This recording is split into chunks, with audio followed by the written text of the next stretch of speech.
Hello everyone and welcome to Kaji's channel. So sa video na to, pag-uusapan natin ang basics ng zero. So isang feature ng zero ang pag-uusapan natin ngayon. And kung interested ka, please keep on watching. Until the end, do not skip para wala kang ma-miss na tips and tricks na i-share ko throughout the video. So without further ado, let's get started!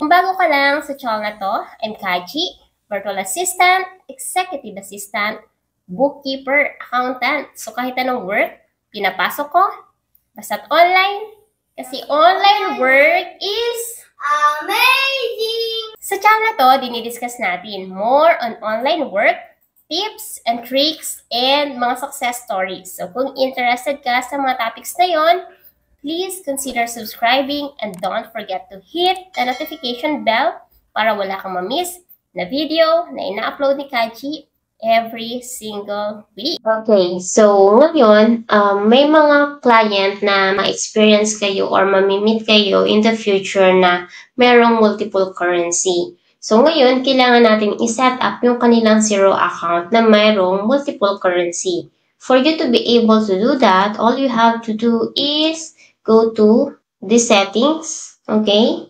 And then, meron ditong currency. So, click mo lang yan.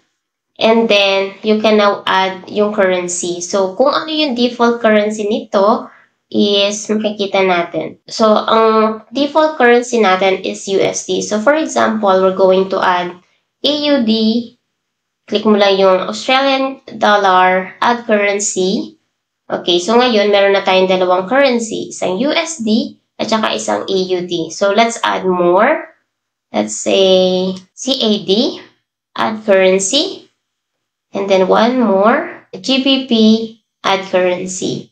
So, ganun lang kadali mag-create ng or mag-add ng currency sa zero. So, ito, pwede mong makita kung ano yung exchange rate. So, for example, let's say May 30. Makikita natin kung ano yung current exchange rate. So, kung halimbawa, previous month naman, April 30, makikita rin natin. Okay? So, ganun lang kadali mag-add ng currency dito sa zero. Kung yung limit, meron ba limit kung ilang currency yung pwede mong i-add? Wala naman, okay? And then, ayan.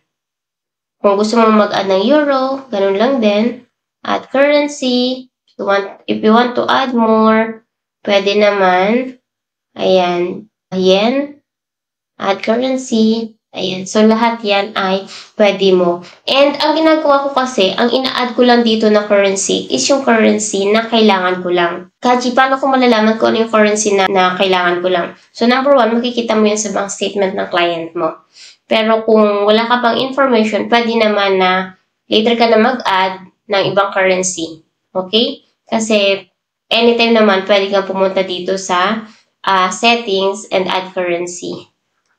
So, ganun lang kadali mag-add ng currency sa zero.